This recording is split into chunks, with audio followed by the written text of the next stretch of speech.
Bom dia, boa tarde e boa noite. Não sei que horas vocês estão vendo. Vamos começar mais uma aula de sociologia para aqueles que têm dificuldade muito grande e os que não têm dificuldade muito grande se ligarem em uma temática que é democracia ou instituições políticas e democráticas.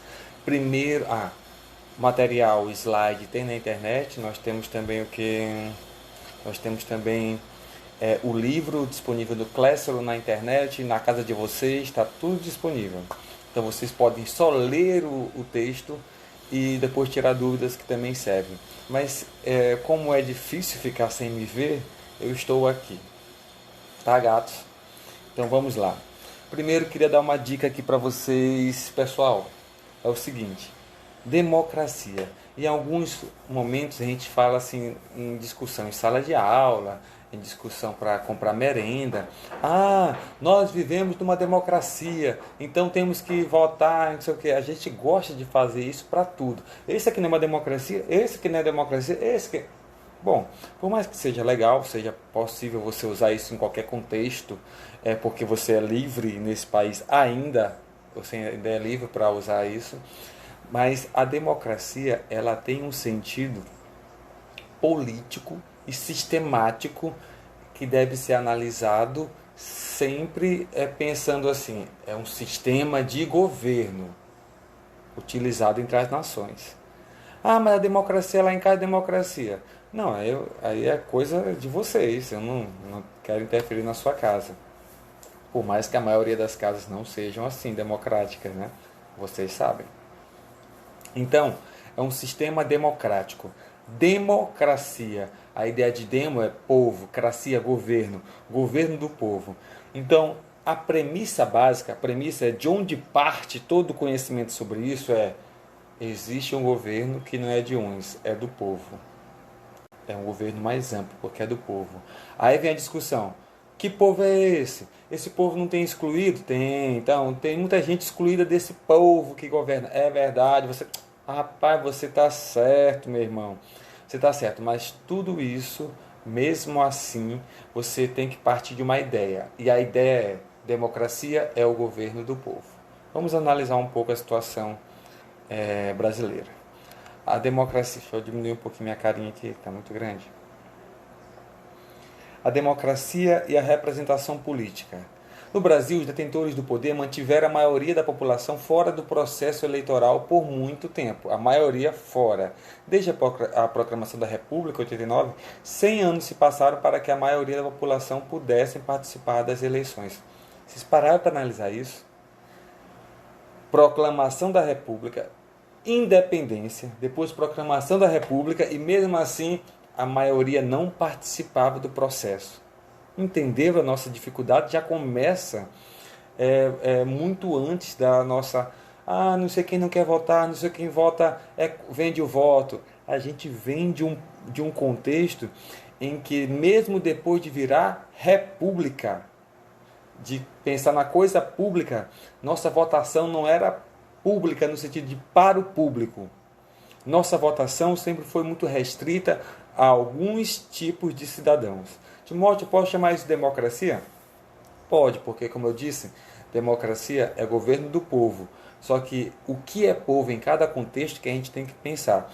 Porque o povo na Grécia Antiga, na democracia ateniense, quem era o povo? Quem era que governava? Eram só homens não escravos com determinada quantia financeira ou de dote.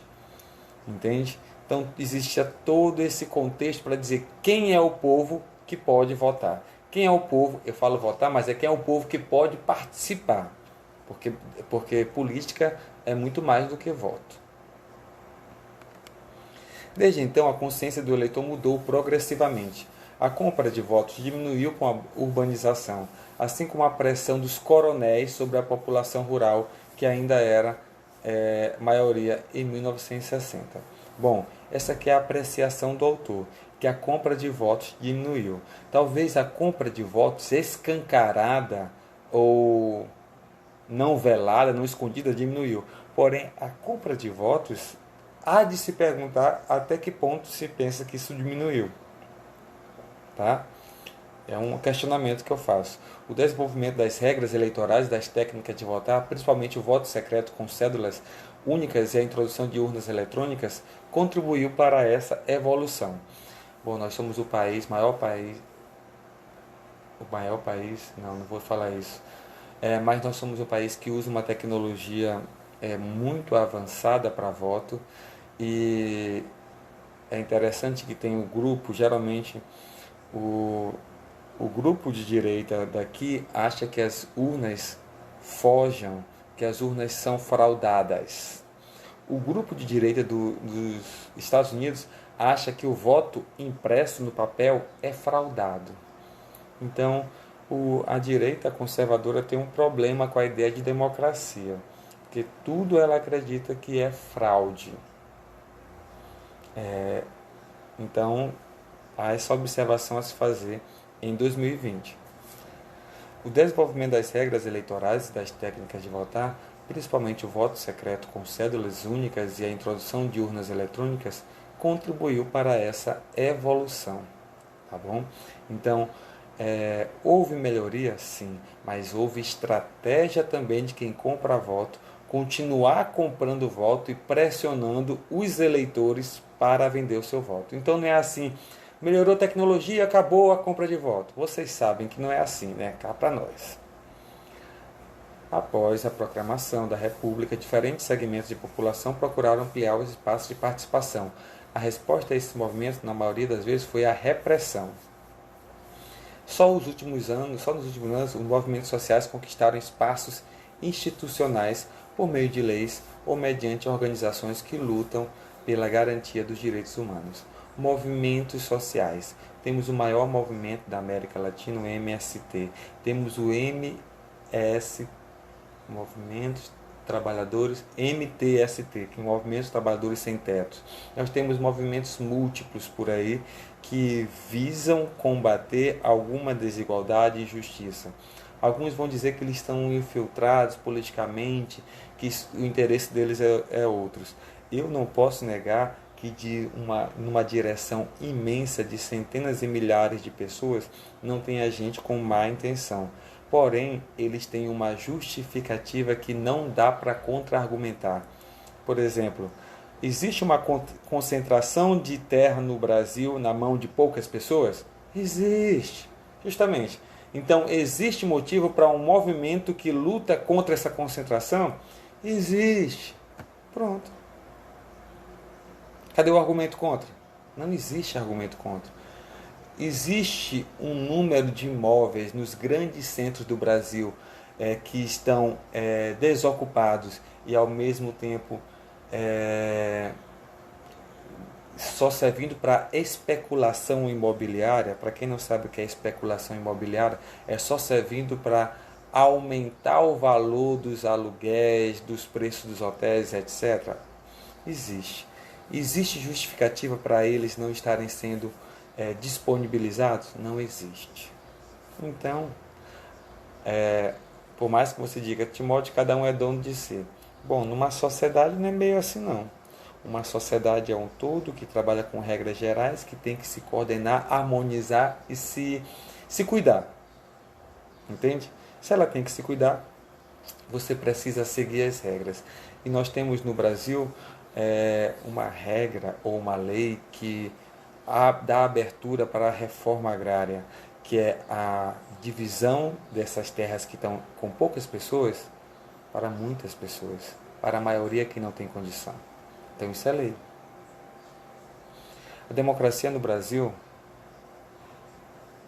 é recente e está se consolidando. Avançará à medida que se ampliarem as regras institucionais para eleições e o exercício do poder e se houver mais liberdade para lutar pela manutenção dos direitos fundamentais e pela criação de novos direitos.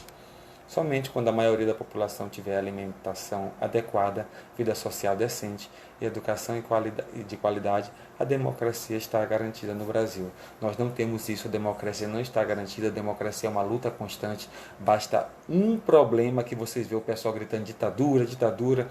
Parece que as pessoas elas estão com preguiça de agir. preguiça de pensar. Então, ao invés de combater, ao invés de lutar, ao invés de criticar, o que eu faço? Entrega na mão de uns indivíduos, que são os militares, e eles vão cuidar, Timóteo. É simplesmente assim. Porém, não existe base lógica para dizer que um militar é menos corrupto do que um não militar. Prove. É o que? São as aulas? É o curso? Não há base lógica para dizer que um professor é mais corrupto do que um militar e nem vice-versa. Não há base lógica. Tente contra-argumentar, arranje argumentos, tá?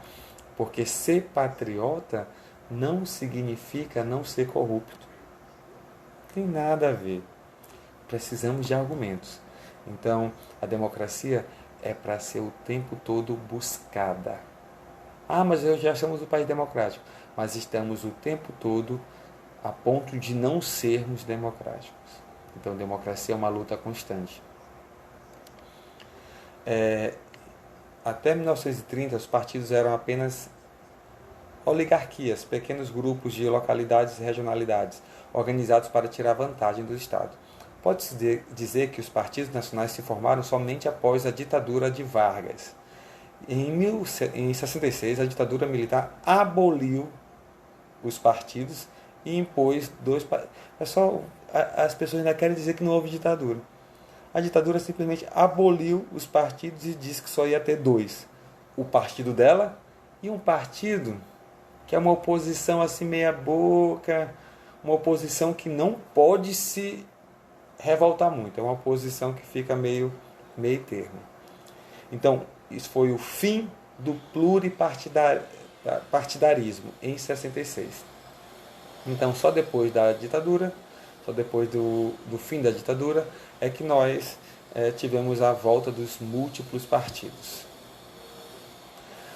O sociólogo Barzilai Hitch afirma que os partidos políticos atuais se transformaram em imensas máquinas empresariais em busca de votos. Bem atual, né?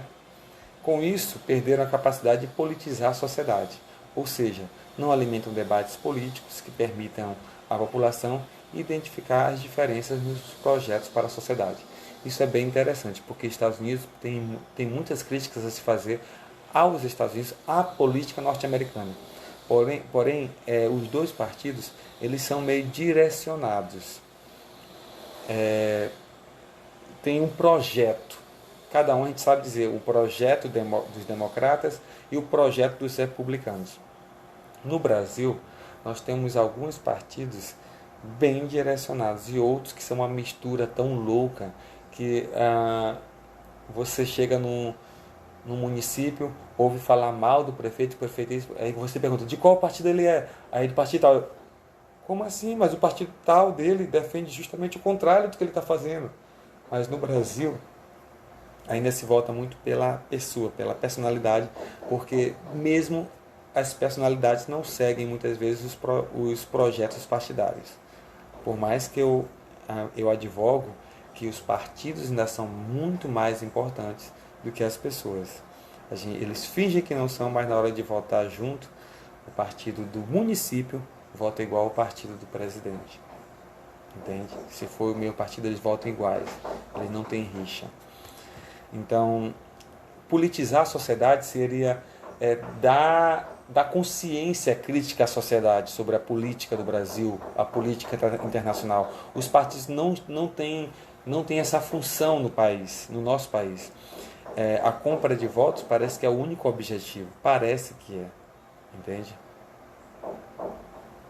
No cotidiano do parlamento, o que se vê são grupos, bancadas reunidos em torno de corporações de interesse. Isso é bem legal. As instituições da democracia representativa ainda são vistas, portanto, como espaços para conchavos, para grupos se reunirem, grupos de interesse. Corrupção inegociada. Se liga aí, nós temos a bancada da bala, defensores do armamento, a bancada do boi. Nós temos a bancada da Bíblia, que geralmente são os evangélicos e cristãos de forma geral bem conservadores. Então, a democracia é organizada por esses grandes grupos em conchavos que visam os seus interesses particulares. Timóteo, mas não é normal visar interesses particulares? Bom, é normal cada um visar o interesse particular. No entanto, os indivíduos que foram eleitos para estar ali deveriam pensar no particular e no geral e priorizar o geral sobre o particular, entende? O Estado é uma organização criada pela sociedade por diferentes percursos. A estrutura estatal, implantada no Brasil após a independência, perdurou até 89. Depois, muitas transformações ocorreram, mas algumas características permaneceram, tornando a estrutura estatal brasileira a expressão da articulação do novo com o velho. Então, perceba esse vínculo novo e velho. Estão batendo ali, mas é normal. É sábado, o pessoal está em casa, deixa eles trabalharem. Então, o Brasil, nós podemos ver ainda muitas características daquelas velhas políticas que nós tínhamos na República Velha. Então, o coronelismo, por mais que tenha terminado, deixou um modo de agir, deixou um modo de se comportar que faz com que até hoje nós tenhamos em várias cidades a figura do coronel, a figura do grande homem, a figura do cara que controla a cidade, direcionando votos. Recentemente, em uma grande cidade, nós tivemos o dono de uma grande loja de supermercados dizendo que se não votarem em Bolsonaro, se não votarem no presidente atual do Brasil, que foi a eleição, haveria demissões. Então, percebe como é formas de controlar o cidadão, o povo que hoje é digno e merece votar, mas é uma forma de controlar ainda que se assemelha. Aliás, se assemelha não, mas a gente pode fazer uma analogia, uma comparação com o cabresto. Direcionar, vota aqui, vota acolá, você é dominado, etc. O Estado no Brasil sempre se sobrepôs à sociedade como se fosse algo fora dela. O Estado, sociedade civil. O Estado é algo diferente, fora, para além, e a sociedade tende a ser a escória. Aprendemos desde cedo que tudo depende do Estado e que nada podemos fazer sem a presença dele, atribuindo-lhe a responsabilidade pelos problemas da sociedade e por suas soluções. Culpa do político, culpa do prefeito, culpa do governador. Para esclarecer as características das relações entre o Estado e a sociedade do Brasil, é preciso examinar a relação entre o que é público e o que é privado. Amados, no Brasil isso aqui é uma confusão. O que é público e o que é privado. A minha querida e antiga senadora Heloísa Helena falava que não permitia que a sua filha sentasse no Planalto e colocasse os pés em cima do sofá, porque isso era uma ofensa ao público. Devia se respeitar o público. Então o público, tem gente que, por exemplo, risca as carteiras porque diz, é meu, sou eu que pago. Só que você não tem noção do que é público. Se é público, significa que eu só posso riscar essas carteiras se todo o público permitir. E você não pode perguntar para todo o público. Então você não pode riscar a danada da carteira. Tá ligado? Então, ser público significa que é seu, mas que não é só seu. Então, repetindo, ser público é algo que é seu, mas não é só seu. Você comprou o celular, é seu. A carteira da escola não é só sua. Entendeu? Privatização do público. Olha o sinalzinho aqui. Quem chegava ao poder tomava conta do que era público como se fosse seu. O Estado adotou como princípio o favorecimento de setores privados mais poderosos em troca de sustentação. Para o restante da sociedade, as políticas públicas se desenvolveram na forma de doação ou dominação, em nome da tranquilidade social. Isso não significa que a população tenha sido sempre passiva. Existia uma forma de negociar com grandes entidades privadas, negociar com setores privados e estabelecer uma espécie de caridade para o povo, lembra que o governo é do povo, o governo deveria ser para o povo? Pois é, mas nesse caso aqui existe um estabelecimento de relação, de política com os grandes do setor privado e com o povo mesmo. Existe, pega aqui essa merreca, pega aqui essa doação, pega aqui isso, estão fazendo um favor para vocês. É mais ou menos essa ideia que foi passada, que foi apregoada por aí, que não é o que deveria ser. Segundo, pensarmos assim, democracia, governo do povo e para o povo.